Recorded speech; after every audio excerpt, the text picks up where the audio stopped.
नमस्कार दोस्तों, स्वागत है फिर से आपका सिविल एकेडमी के इस यूट्यूब चैनल पर। आज है दिनांक 2 नवंबर 2022। देखेंगे कुछ मुख्य समाचार। पहला है आपका कि October GST revenues crosses 1.51 lakh crore. इस बार फेस्टिव सीजन के कारण जीएसटी रेवेन्यू काफ़ी ज़्यादा आया है। लगभग आप देखो तो 1.51 लाख करोड़ कलेक्ट हुआ है टोटल। दीपावली और डिफरेंट फेस्टिवल सेलिब्रेट करने में लोग काफ़ी खरीदारियां करते ही हैं, तो इन सभी के कारण जो आपका ये जीएसटी रेवेन्यू आया है वो काफ़ी ज़्यादा आया है।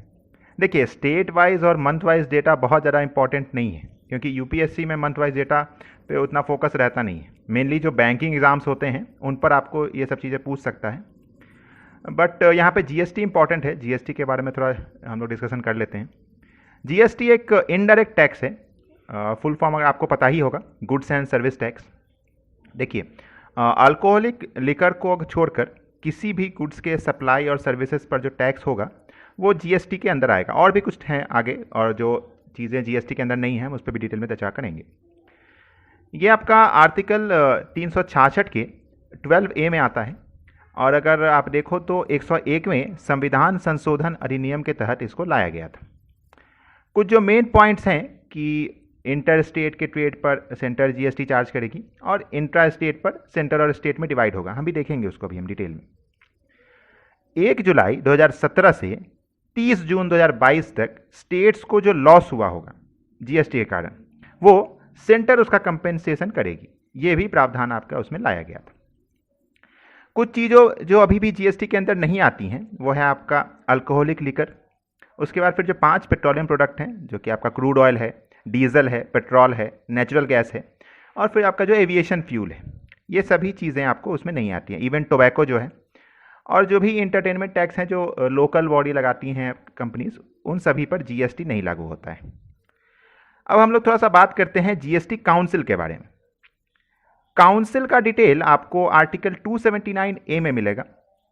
अगर आप देखो चेयरपर्सन कौन होते हैं, तो चेयरपर्सन आपका यूनियन फाइनेंस मिनिस्टर होते हैं इसके, और वाइस चेयरमैन जो हैं आपके वो मिनिस्टर ऑफ स्टेट में से कोई होते हैं। और अगर आप देखो तो सभी स्टेट्स के जो फाइनेंस मिनिस्टर हैं वो इसके मेंबर होते हैं। एक और बात ध्यान में रखेंगे आप कि जब तक काउंसिल के 50% लोग प्रेजेंट नहीं होंगे तब तक किसी भी मीटिंग में कोई भी डिसीजन नहीं लिया जा सकता है। अगर आप रिप्रेजेंटेशन की बात करो तो 2/3 संख्या जो है वो स्टेट का रहता है, और सेंटर का रिप्रेजेंटेशन आपको 1/3 रहता है। जीएसटी मेनली आपका 3 तरह का होता है। पहला सीजीएसटी यानी central goods and service tax, दूसरा एसजीएसटी यानी state goods and service tax.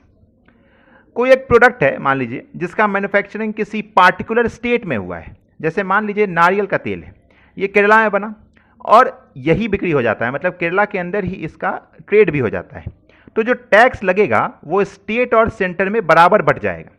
जैसे 18% है तो 9% सेंटर और 9% स्टेट। यही आपका एसजीएसटी और सीजीएसटी है।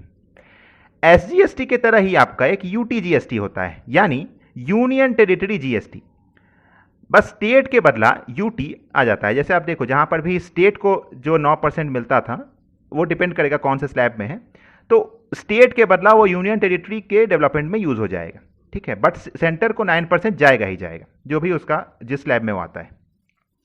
तीसरा आपका आता है आईजीएसटी यानी इंटीग्रेटेड जीएसटी। जैसे कोई प्रोडक्ट है, मान लीजिए नारियल का तेल ही है, इसका प्रोडक्शन केरला में हुआ और बिक्री उत्तर प्रदेश में हो रहा है, तो जो टैक्स लगेगा वो आईजीएसटी कहलाएगा, और वो पूरा का पूरा सेंट्रल गवर्नमेंट ले लेगी और उसका हाफ खुद रख लेगी और बाकी उत्तर प्रदेश को दे देगी। इस टैक्स को हम डेस्टिनेशन टैक्स भी कहते हैं। आपको ये लग सकता है कि केरला के साथ तो धोखा हो गया, बट ऐसा है नहीं। जीएसटी लाने के समय ये लॉजिक लगाया गया था कि क्योंकि जहां पर प्रोडक्शन हो रहा है वहां रोजगार बढ़ेगा, तो जाहिर सी बात है पैसा मिलेगा, बट जहां बिक्री हुआ वहां का तो पैसा आया, वहां पर वहां से पैसा आ रहा है, तो इस कारण से जो आईजीएसटी का पैसा है वो डेस्टिनेशन स्टेट्स को मिलता है। जीएसटी में मेनली सेंटर का ही चांदी है। अगर आप देखो तो जैसे वो हिंदी में कहा जाता है, चित भी मेरा पट भी मेरा। अपने अगर आप कहीं पे स्टेट में भी बेच रहे हो कोई सामान, तो भी हम 9% सेंटर को देते हैं, और अगर आप स्टेट से दूसरे स्टेट में बेचते हो तो भी 9% आप सेंटर को देते हो। वन नेशन वन टैक्स पर बेसिकली ये बेस्ड है आपका। अगर आप देखो तो जीएसटी में स्लैब रेट्स की अगर हम बात करें तो कुल 4 स्लैब हैं आपके, 5%, 12%, 18% और 28%। आपने न्यूज़ डिबेट में काफ़ी टाइम ये सुना होगा कि पेट्रोल को जीएसटी में लाइए। जनरली अपोजिशन हमेशा सरकार पर ये दबाव डालती है कि आप पेट्रोल को जीएसटी में लाइए। Actually government of India petrol या फिर जितने भी फ्यूल हैं आपके जो पेट्रोलियम प्रोडक्ट्स हैं उन सभी को जीएसटी में इसलिए नहीं लाती है क्योंकि जीएसटी में आते ही जो मैक्सिमम टैक्स होगा वो क्या है, 28% का स्लैब होगा। बट फिलहाल आप अगर अभी देखो तो क्रूड ऑयल या फिर जो भी पेट्रोलियम प्रोडक्ट्स हैं उस पर 80 से 90%, इवन 100% तक का टैक्स चार्ज करती है सेंट्रल गवर्नमेंट, और काफ़ी बड़ा ह्यूज रेवेन्यू सोर्स है वो। तो इसलिए सरकार कभी नहीं चाहेगी कि ये जो रेवेन्यू हो ये कम हो, और ये इसीलिए जितने भी पेट्रोलियम प्रोडक्ट्स हैं वो आपका जीएसटी के अंदर में नहीं आते हैं। आशा है जीएसटी से रिलेटेड जो भी पॉइंट्स होंगे आपको क्लियर हुए होंगे। नेक्स्ट है आपका at SCO meet Jaishankar targets BRI. कल वीडियो कॉन्फ्रेंसिंग के थ्रू एससीओ यानी संघाई कोऑपरेशन ऑर्गेनाइजेशन का मीटिंग हुआ था। इसमें हमारे एक्सटर्नल अफेयर्स मिनिस्टर जयशंकर साहब ने चाइना के जो बेल्ट एंड रोड इनिशिएटिव है उसको पूरा टारगेट किया। ये जो चाइना का बेल्ट एंड रोड इनिशिएटिव है ये कनेक्टिविटी प्रोजेक्ट के नाम पर दूसरे कंट्रीज़ के सोवरेनिटी और टेरिटोरियल इंटीग्रिटी पर खतरा है। एक्चुअली आप देखो तो एससीओ के मेंबर्स के साथ इंडिया का जो व्यापार है वो फिलहाल 141 बिलियन डॉलर है, जिसको और भी ज़्यादा बढ़ाया जा सकता है। देखिए, कम व्यापार होने का कारण है एससीओ के कंट्रीज़ के बीच में कई सेंट्रल एशियन कंट्रीज़ हैं जिनमें इंडिया की कनेक्टिविटी प्रॉपर नहीं है। बीच में हमारा छुटकू यानी जो पाकिस्तान है वो आ जाता है, तो हमने अपना अल्टरनेटिव खोज रखा है। आप देखो ईरान का जो चाबहार पोर्ट है उसे इंडिया ने काफ़ी डेवलप किया है, तो वहाँ के थ्रू हम यूएसए, वहाँ के थ्रू हम सेंट्रल एशिया में जा सकते हैं। बट आप देखो ईरान पर यूएसए का काफ़ी सारा सैंक्शन है, तो हमने इसके लिए एक और अल्टरनेटिव खोज रखा है आईएनएसटीसी यानी इंटरनेशनल नॉर्थ साउथ कॉरिडोर। ये आपको सेंट्रल एशिया में ट्रेड करने के लिए काफ़ी यूज़फुल होता है। देखिए, कनेक्टिविटी बढ़ने से ट्रेड अपने आप बढ़ जाएगी। आईएनएसटीसी कॉरिडोर के थ्रू डायरेक्टली मॉस्को से मुंबई पोर्ट की कनेक्टिविटी हो जाती है। बीआरआई के थ्रू जो चाइना है कनेक्टिविटी की बात करता है, बट इस कनेक्टिविटी के आड़ में चाइना ने पीओके में कंस्ट्रक्शन कर रखा है। तो आप देखो दूसरे कंट्री के संप्रभुता का आप सम्मान नहीं कर रहे हो, तो जाहिर सी बात है कि फ्यूचर में आप और भी कंट्रीज़ के साथ आप ऐसे ही सलूक करोगे, और भी कंट्रीज़ ऐसे ही इफेक्ट होंगे। तो इसलिए काफ़ी कंसर्न रहता है बीआरआई के थ्रू, और हमारे ईएम मिनिस्टर ने काफ़ी अच्छे से इस पॉइंट्स को रखा भी था एससीओ के मीटिंग में। इंडिया एससीओ का मेंबर 2017 में बना है, और देखिए फिलहाल एससीओ में 8 कंट्रीज़ हैं: Kazakhstan, China, Kyrgyzstan, Russia, Tajikistan, Uzbekistan, India और पाकिस्तान। अगर आप देखो तो जितने भी स्थान वाले हैं मैक्सिमम इसमें कवर हो जाते हैं। इस बार यूपीएससी के 2022 के प्री में भी ये क्वेश्चन आया था कि इंडिया किस ऑर्गेनाइजेशन का पार्ट है, तो उसमें से एक ऑप्शन आपका एससीओ भी था। तो ये पॉइंट्स आप ध्यान में रखेंगे क्योंकि ऑर्गेनाइजेशन के बेसिस पर एमसीक्यू हर साल रिपीट होते हैं, आइदर वो सार्क हो, एससीओ हो, ब्रिक्स हो।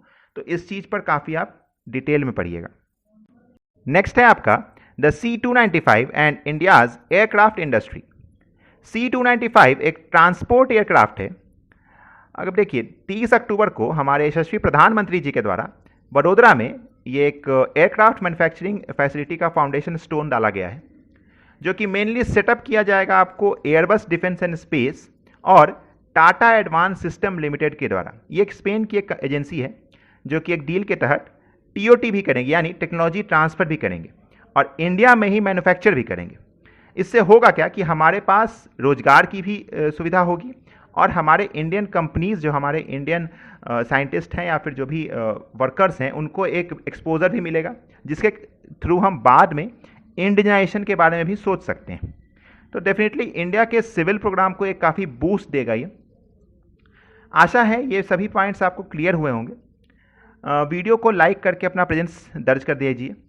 जिन्होंने चैनल को सब्सक्राइब नहीं किया है सब्सक्राइब कर लें। मिलेंगे फिर नए समाचारों के साथ, तब तक के लिए जय हिंद, वंदे मातरम।